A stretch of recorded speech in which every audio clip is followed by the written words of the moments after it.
In the quiet corners of life, we often encounter individuals whose stories resonate like the gentle melodies of a bird song in spring. Today, we step into the world of June, a widow I interviewed just 2 Christmases ago, and a woman whose spirit deeply touched my soul. As we sit down to chat, we unravel the woven threads of a beautiful and enduring connection to her late husband. Through her words and memories, June paints a portrait of love that withstands the test of loss and grief. We hear about the spirit of her community and how it played a role in her healing. And finally, we'll hear how her husband's memory serves as a poignant reminder that love, in its purest form, has the power to inspire and uplift, even in the face of profound sorrow. Join us as we delve into June's story of her love of fine things while we explore the resilience of the human heart and the timeless beauty of a love that will live forever on in a little town called Clinton. Let's start a conversation, shall we? Oh, we got to talk about that. Life is going to get messy. If we're going down, put your mask on first before you can help anyone else. As we feel more established, we do start to look around and ask these kinds of questions. Welcome to Unconditionally Her Conversation, a podcast for women that sets the stage to spark inspiration, create change, and unite women from all walks of life. I'm your host, Karen Shane. This podcast shares that when we truly come together in sisterhood, we form a symphony of profound voices that have the power to transform each other's lives. So whether you're in search for motivation to chase your dreams, or seeking wisdom to navigate life's twists and turns, or just simply yearning to connect with some kindred spirits, well, you've found the place. Come along on this empowering journey as we explore captivating stories, conquer daunting challenges, and revel in the inspiring triumphs that shape the landscape of women's lives. Are you ready? Here we go. Well, here we are with sweet June. We are finally together again. Yes, Is that not cool? it's great. You are just so lovely. Honey, I wish everybody saw me like you do. Oh, June. Oh, my goodness. Well, let me set the stage, okay? Let me just set the stage for everyone who is listening. We are in downtown Clinton, Tennessee. Population, not many. Not many. How many, Denise? Around 10,000. The sun kind of setting in the background, I think, and it feels like a spring evening, even though we're recording this in about the end of February. It feels like a spring evening, and we are sitting in a shop called Fine Things right down here on Main Street with Miss June Adcock, and I just love it. I do too. You know, a couple of years ago, I was walking down the street with Denise over here. Hey, Denise. Denise Sissom is in the background. And it was a fall day, and I had a lot of things on my mind that day. And we just going through some stuff. And she said, I want to pop into this little antique store. And I said, okay. And again, I had not been to Clinton, Tennessee, down in the shop areas. And I walked into this little shop, and I was absolutely captured by your presence. That's so kind. Oh, no, it's so true. I mean, first, you are absolutely stunning. You are absolutely stunning. And what I also remember is how you spoke to your customers. It was a Saturday. It was pretty busy in here, and you wanted to know everything about why they were picking up this stuff in your store, these gorgeous antiques. And guys, I know, again, you can't see, you can only hear, but this shop is just so lovely, so full of antiques. And I remembered after I spent some time with you in here listening, I left and I told Denise, I said, I cannot get this lady off my mind. and and I kept telling her, I said, I want to interview her. I'm in love with her. I don't know her. I just said hello, but I feel like I want to interview her for Unconditionally Her. And I came back, and doggone it, you were just so gracious to sit down with me. It was still very busy, but you sat down with me and you shared with me all kinds of good, fun stuff in your store. And you sat down and you shared with me all about your love of life and who you were. And I just wanted to come back because I want the listeners to know. Oh, well, you're just so sweet. But I have to say, you have such a unique perspective on life. And I love all that you are. First of all, again, you are absolutely stunning. And I have to say, I think you were wearing close to the same. You were dressed in blue.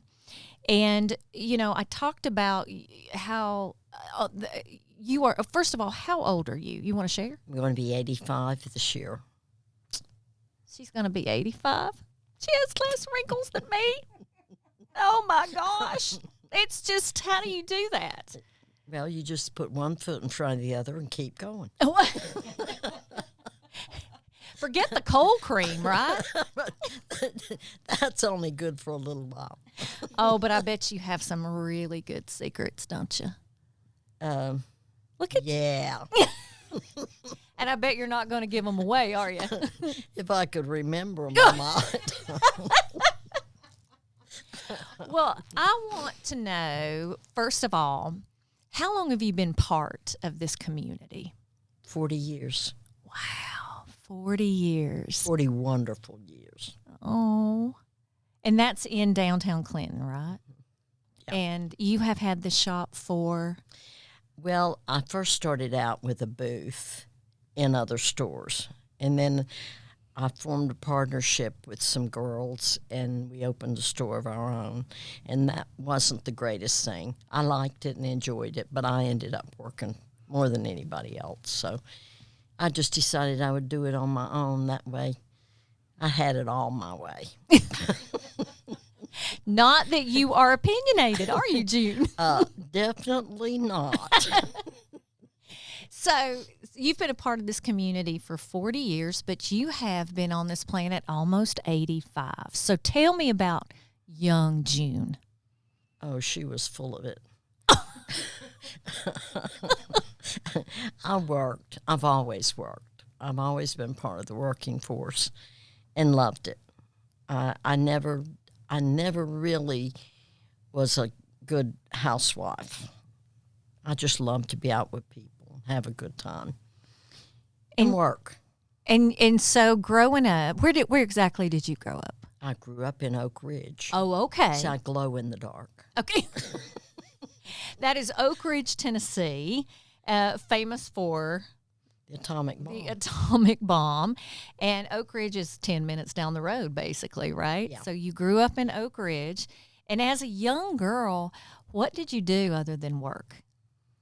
Went to school. Yeah. Went to school. And I worked while I was in school. I worked as a fashion coordinator. Really? Yeah, for the local dress shop.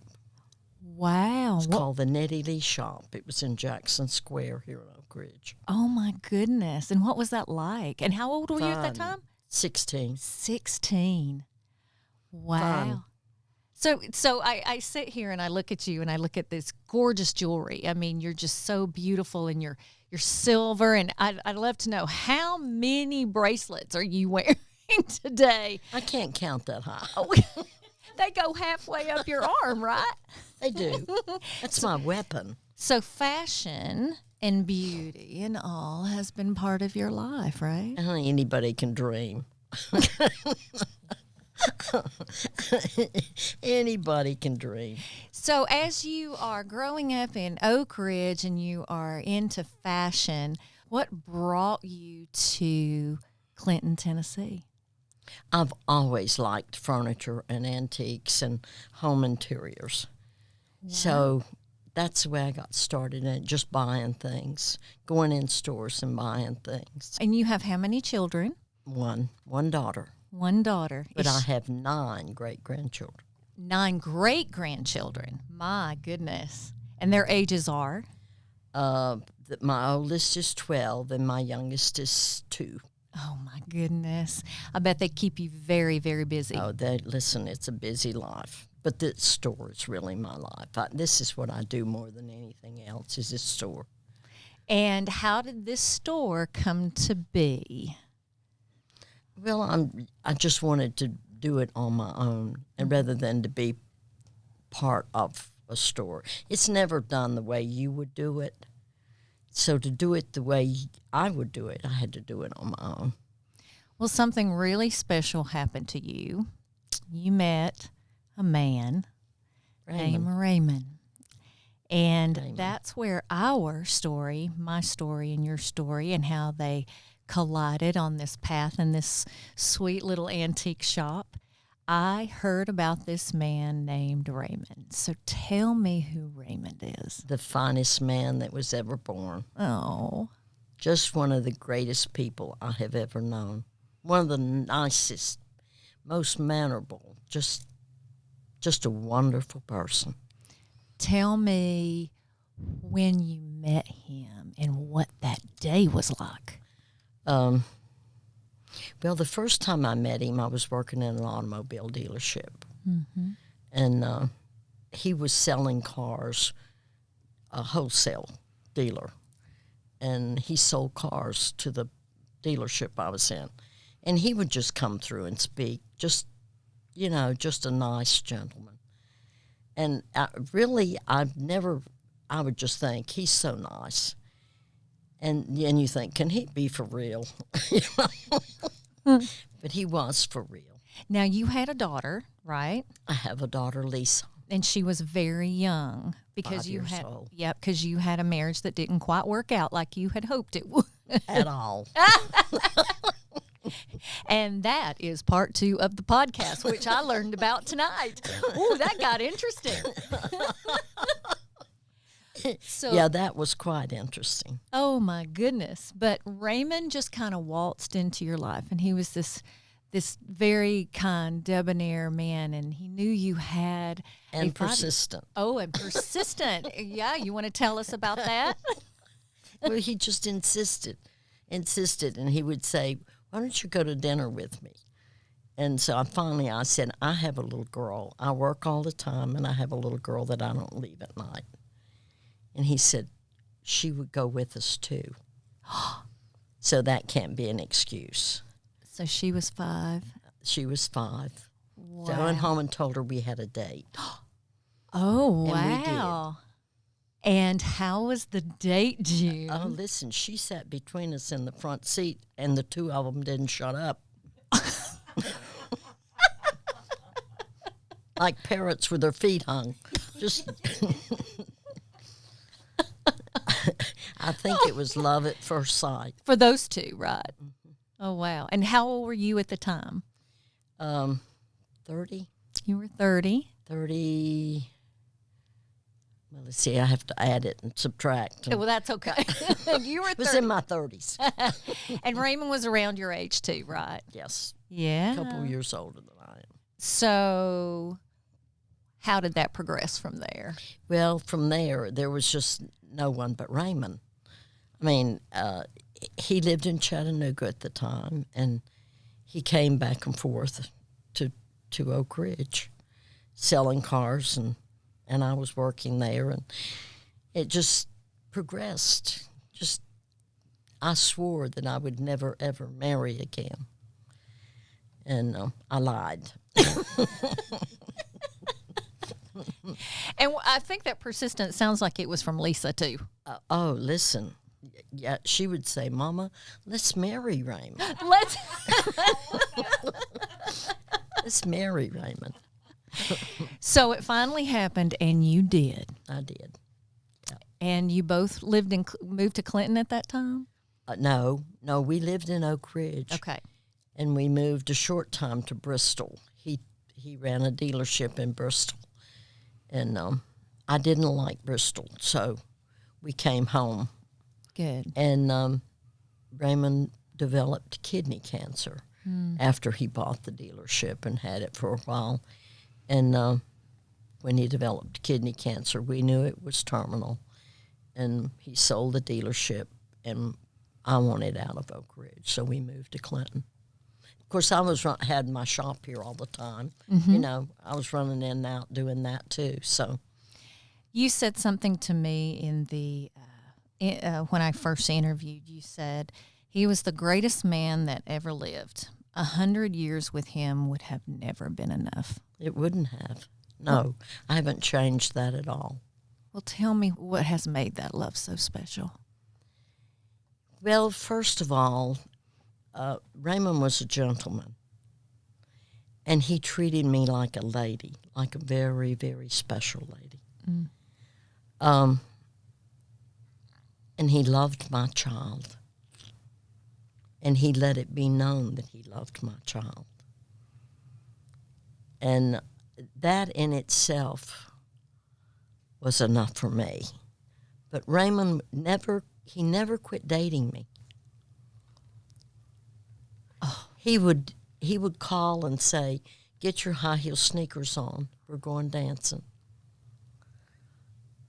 Or, you know, just it was never dull, never a dull moment.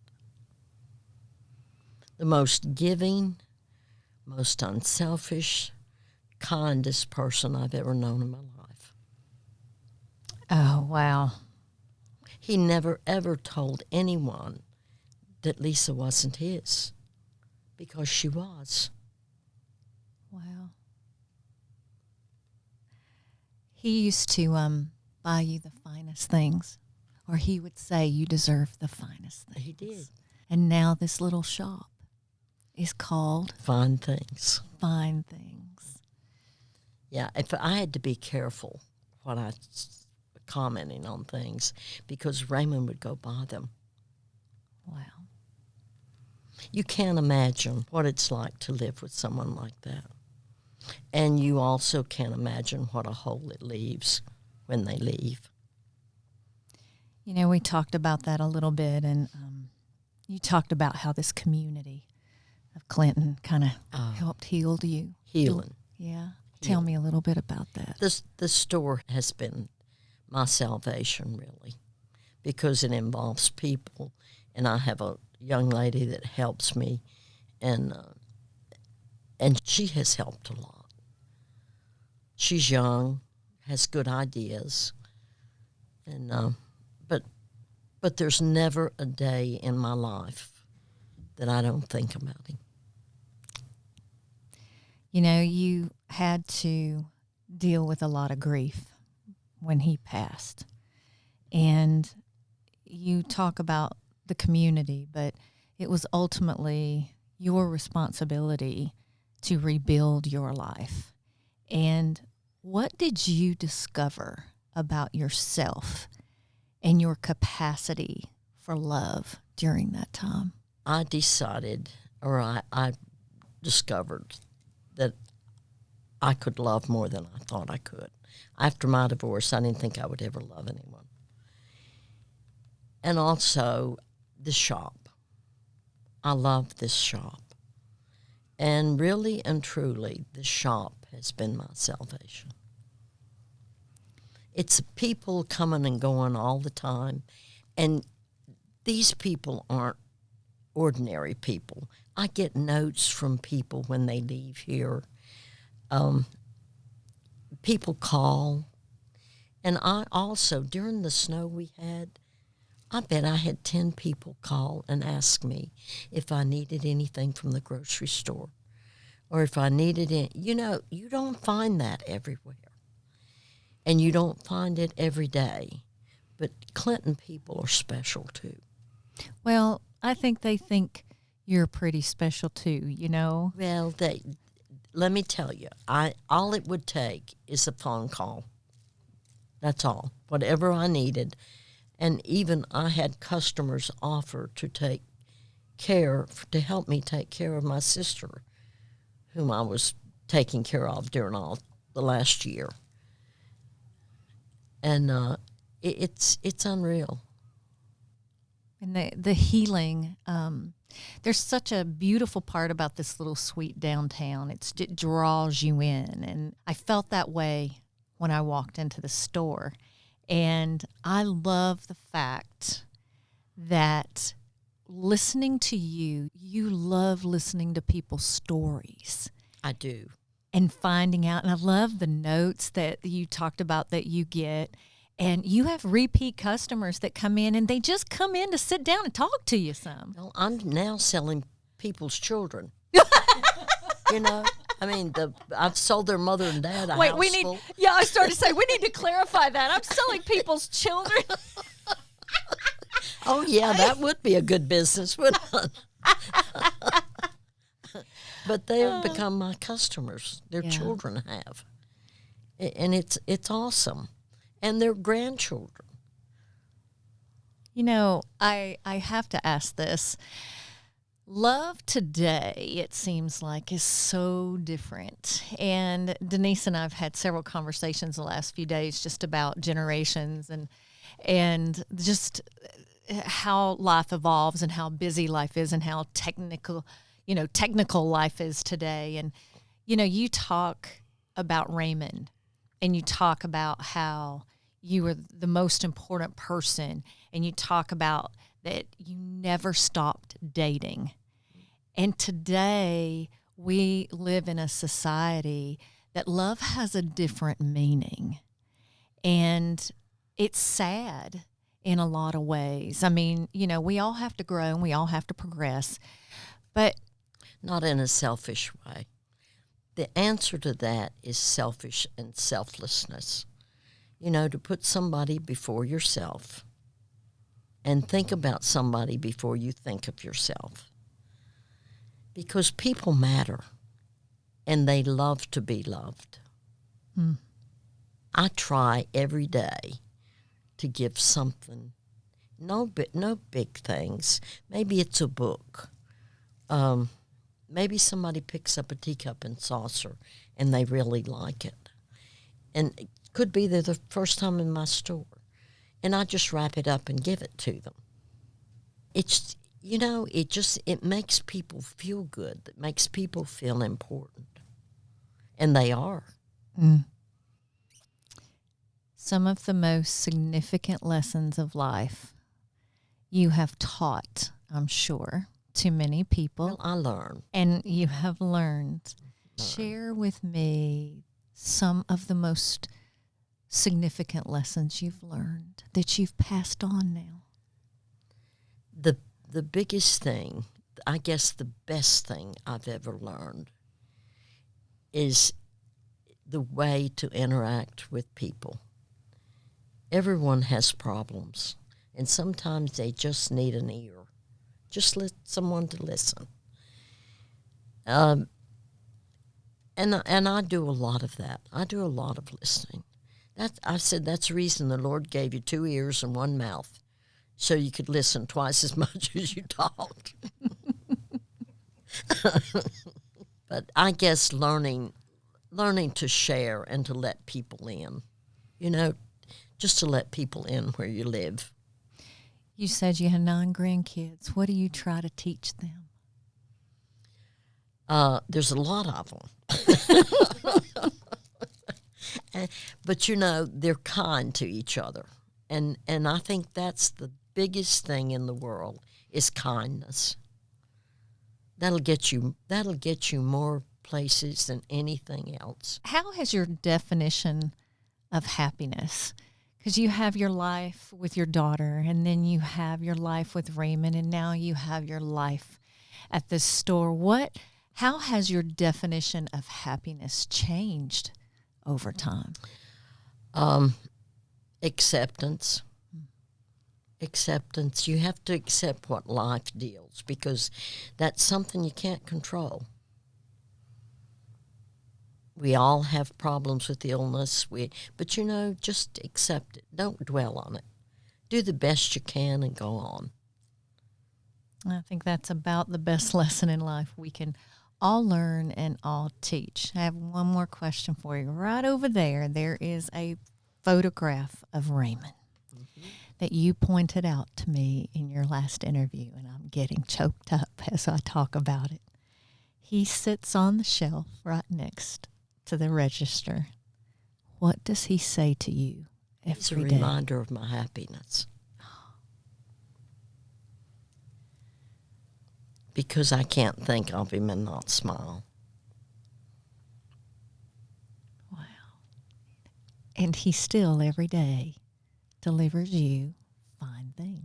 Yes, he does. The finest. The finest. You, my girlfriend, are the finest. Oh, honey. I wish everybody had your eyes. You are a treasure.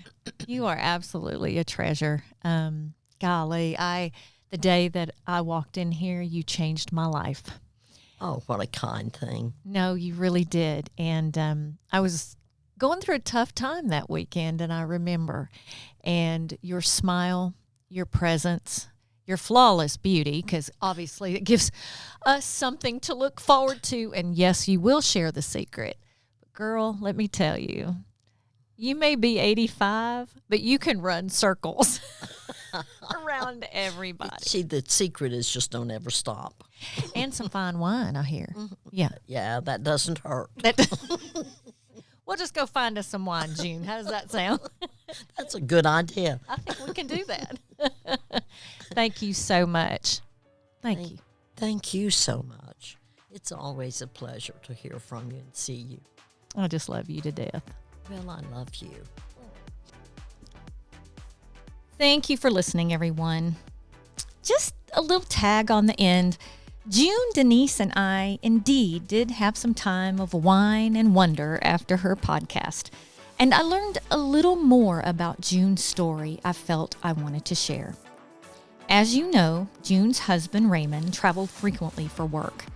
Each time he packed a suitcase, June would secretly tuck away a note for him to find when he arrived alone at his destination.